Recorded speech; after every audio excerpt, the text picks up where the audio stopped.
तो दोस्तों आज हम फिर से आपके लिए लेकर आए हैं देश दुनिया की तमाम ताजा बड़ी खबरें। सबसे पहली बड़ी खबर में आपको बताएंगे दोस्तों कि लोकसभा में असदुद्दीन ओवैसी ने लगाया आरोप, कहा दलित मुसलमानों को परेशान कर रही है मोदी सरकार।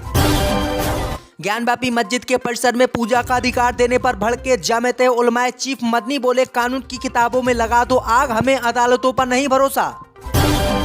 गाजा पट्टी में हमास से जंग छेड़कर फंस गया नेतन्याहू, एक और बंधकों की रिहाई की चुनौती तो दूसरी ओर युद्ध खत्म करने का दबाव, पूरी देश की जनता नेतन्याहू के खिलाफ सड़कों पर उतरी। राजस्थान में बीजेपी विधायक बाल मुकुंद आचार्य के खिलाफ सड़कों पर उतरी मुस्लिम छात्राएं, हिजाब पर बैन लगाने का किया विरोध। ज्ञानवापी के बाद अब शाही ईदगाह मस्जिद पर मंदिर बनाने की हिंदू संगठनों ने कर ली तैयारी, तो मस्जिद में बिना आधार कार्ड के पहुंचे नमाजी, पुलिस ने लौटाया, रहा सख्त पहरा। गाजा पट्टी में युद्ध विराम व बंधकों के समझौते को लेकर हमास नेताओं में पड़ी दरार, दोनों नेताओं में नहीं बन पा रही है बात। तो दोस्तों सभी खबरों को आपको एक एक कर बताने वाले हैं, वीडियो को लाइक कर चैनल को सब्सक्राइब कर दें। इसी बीच पर तो दोस्तों अगली खबर की ओर, तो लोकसभा में ओवैसी ने लगाया आरोप, कहा दलित मुसलमानों को परेशान कर रही है सरकार। जी दोस्तों आपको बता दें कि लोकसभा सांसद असदुद्दीन ओवैसी ने केंद्र की मोदी सरकार पर निशाना साधते मुसलमानों को परेशान करने का आरोप मोदी सरकार पर लगाया है। असदुद्दीन ओवैसी ने मोदी सरकार पर निशाना साधते हुए कहा है कि देश के 17 करोड़ मुसलमान गुस्से में हैं, क्योंकि सरकार अपनी नीतियों के आधार पर मुसलमानों को नीचे ढकेल रही है। इस दौरान उन्होंने कहा कि 17 करोड़ नागरिकों के मन में अविश्वास पैदा मोदी सरकार के खिलाफ है। उन्होंने कहा है कि मुसलमान और दलितों को मोदी सरकार परेशान कर रही है और ये सरकार इन दोनों ही कौमों के खिलाफ है। तो ज्ञानवापी मस्जिद के परिसर में मंदिर के सबूत नहीं, जामिया चीफ मदनी बोले, कानून की किताबों में लगा दो आग।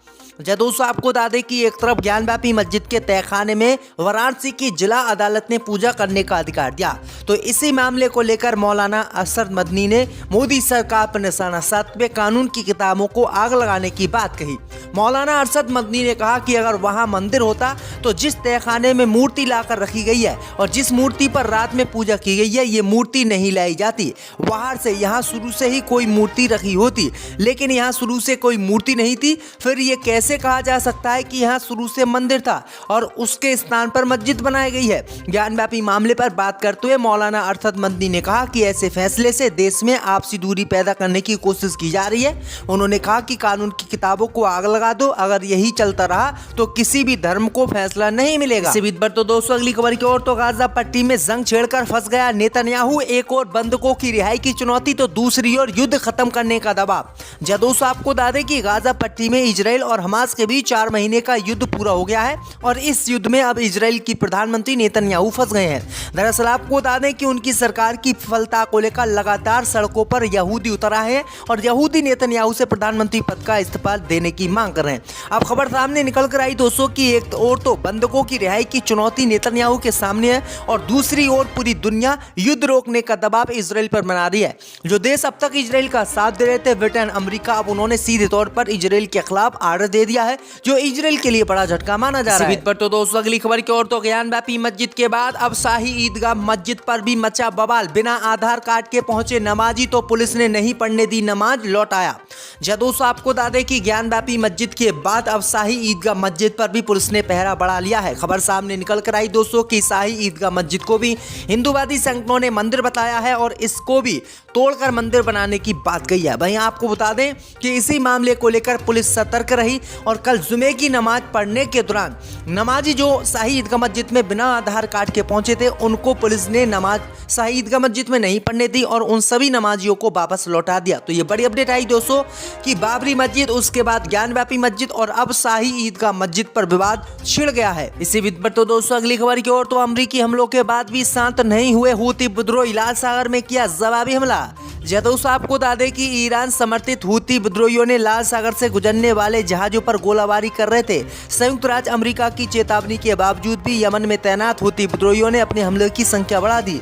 अब खबर सामने निकल कर आई दोस्तों कि अमेरिकी सेना ने 1 फरवरी को एक बयान जारी किया है और बताया है कि उसने यमन के हौती नियंत्रित क्षेत्र से एक एंटी बैलिस्टिक मिसाइल को मार गिराया है। राइटर्स के अनुसार कोई चोट या क्षति नहीं हुई है। आउटलेट में बताया गया है कि अमेरिकी सेना की प्रतिक्रिया के बाद हौती विद्रोहियों ने शुक्रवार यानी 2 फरवरी को भी लाल सागर में व्यापारिक जहाज पर हमले तेज कर दिए, जिसमें ट्रेडिंग फर्म टैबरी-गुरा और संचालित ईंधन टैंकर पर हमला भी शामिल है। यानी आपको बता दें कि गाजा पट्टी की जंग को लेकर लाल सागर में हूती विद्रोही नहीं रुक रहे हैं और वो लगातार इजराइल और अन्य जहाजों पर हमला कर रहे हैं। इसी बीच बढ़ते दोस्तों अगली खबर की ओर, तो बीजेपी विधायक बाल मुकुंद आचार्य के खिलाफ सड़कों पर उतरी मुस्लिम छात्राएं, हिजाब पर बैन का किया विरोध। दोस्तों आपको बता दें कि राजधानी जयपुर में एक बार फिर से हिजाब विवाद ने तूल पकड़ लिया है। बीजेपी विधायक बाल मुकुंद आचार्य ने एक सरकारी स्कूल में छात्राओं के हिजाब पहनते देख आपत्ति जताई थी और उन्होंने स्कूल की प्रिंसिपल को भी डांट लगाई थी। उन्होंने कहा था कि हिजाब के कारण यहाँ माहौल खराब कर रखा है। विधायक ने स्कूल की प्रिंसिपल से कहा कि छात्राओं को हिजाब पहनकर विद्यालय आने से रोका जाए। बीजेपी विधायक द्वारा हिजाब पर आपत्ति जताए जाने के बाद अब स्कूल की मुस्लिम छात्राओं के साथ मुस्लिम महिलाएं बाल मुकुंद आचार्य के खिलाफ सड़क पर उतर आई हैं। बीजेपी विधायक बाल मुकुंद आचार्य की तरफ से हिजाब पहनने से आपत्ति जताने पर छात्राएं नाराज हैं और उन्होंने जमकर विधायक के खिलाफ विरोध प्रदर्शन किया और कहा कि हम छात्राएं हैं, हम महिलाएं हैं, हम बच्चियां हैं, हमारी जो मर्जी आएगी हम वो पहनेंगे। आखिरकार ये बाबा विधायक बाल मुकुंद आचार्य होता कौन है हमको हिजाब ना पहनने की सलाह देने वाला? तो ये बड़ी अपडेट आई दोस्तों की विधायक के पीछे अब मुस्लिम छात्राएं पड़ गई हैं। तो दोस्तों अगली खबर की ओर, तो युद्ध विराम व बंधकों के समझौते को लेकर हमास नेताओं में पड़ी दरार। दोस्तों आपको बता दें कि हमास और इजराइल के बीच युद्ध रोकने को लेकर पेरिस, काहिरा और दोहा सहित कई स्थानों पर बातचीत और चर्चाएं हो रही हैं, लेकिन हमास के वरिष्ठ नेताओं के बीच युद्ध विराम को लेकर मतभेद उभर आए हैं। दरअसल आपको बता दें कि इजराइल के रक्षा मंत्री के कार्यालय ने बताया है कि उन्हें कतर के मध्यस्थों से जानकारी मिली है कि युद्ध विराम की अवधि को लेकर हमास के वरिष्ठ नेता इस्माइल हानिये और याह्या सिनवार के बीच मतभेद सामने आए हैं। जहां सिनवार 6 से 8 सप्ताह का अस्थायी युद्ध विराम और बंधकों की आंशिक रिहाई चाहता है, वहीं हानिये युद्ध का स्थायी अंत और गाजा पट्टी के पुनर्निर्माण के लिए अंतर्राष्ट्रीय समर्थन चाहता है। हालांकि सिनवार और हानिये इजराइल जेलों से सभी फिलिस्तीनी कैदियों की रिहाई पर सहमत हुए हैं। सूत्रों ने यह भी बताया है कि हानिये को हमास के वरिष्ठ नेता मूसा अबू मरजूक और खलील अल हया का समर्थन प्राप्त है, जबकि सिनवार को कथित तौर पर हमास के सैन्य प्रमुख मोहम्मद दीप का समर्थन प्राप्त है। तो ये बड़ी अपडेट आ रही दोस्तों कि ये दोनों ही नेताओं में बातचीत नहीं बन पा रही, जिसके कारण अभी तक युद्ध विराम नहीं हो पाया है। इसी बीच पर तो दोस्तों अगली खबर की ओर, तो अमरीकी हमलों के बाद भी शांत नहीं हुए हूती विद्रोही, लाल सागर में किया जवाबी हमला। दोस्तों आपको बता दें कि ईरान समर्थित हूती विद्रोहियों ने लाल सागर से गुजरने वाले जहाजों पर गोलाबारी कर रहे थे। संयुक्त राज्य अमेरिका की चेतावनी के बावजूद भी यमन में तैनात हूती विद्रोहियों ने अपने हमले की संख्या बढ़ा दी। अब खबर सामने निकल कर आई दोस्तों कि अमेरिकी सेना ने 1 फरवरी को एक बयान जारी किया है और बताया है कि उसने यमन के हौती नियंत्रित क्षेत्र से एक एंटी बैलिस्टिक मिसाइल को मार गिराया है। राइटर्स के अनुसार कोई चोट या क्षति नहीं हुई है। आउटलेट में बताया गया है कि अमेरिकी सेना की प्रतिक्रिया के बाद हौती विद्रोहियों ने शुक्रवार यानी 2 फरवरी को भी लाल सागर में व्यापारिक जहाज पर हमले तेज कर दिए, जिसमें ट्रेडिंग फर्म टैबरी-गुरा और संचालित ईंधन टैंकर पर हमला भी शामिल है। यानी आपको बता दें कि गाजा पट्टी की जंग को लेकर लाल सागर में हूती विद्रोही नहीं रुक रहे हैं और वो लगातार इजराइल और अन्य जहाजों पर हमला कर रहे हैं। इसी बीच बढ़ते दोस्तों अगली खबर की ओर, तो बीजेपी विधायक बाल मुकुंद आचार्य के खिलाफ सड़कों पर उतरी मुस्लिम छात्राएं, हिजाब पर बैन का किया विरोध।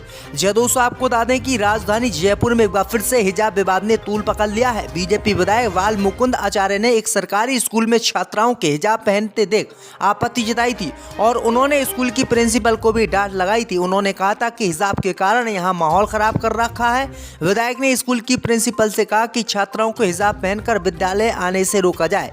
बीजेपी विधायक द्वारा हिजाब पर आपत्ति जताए जाने के बाद अब स्कूल की मुस्लिम छात्राओं के साथ मुस्लिम महिलाएं बाल मुकुंद आचार्य के खिलाफ सड़क पर उतर आई हैं।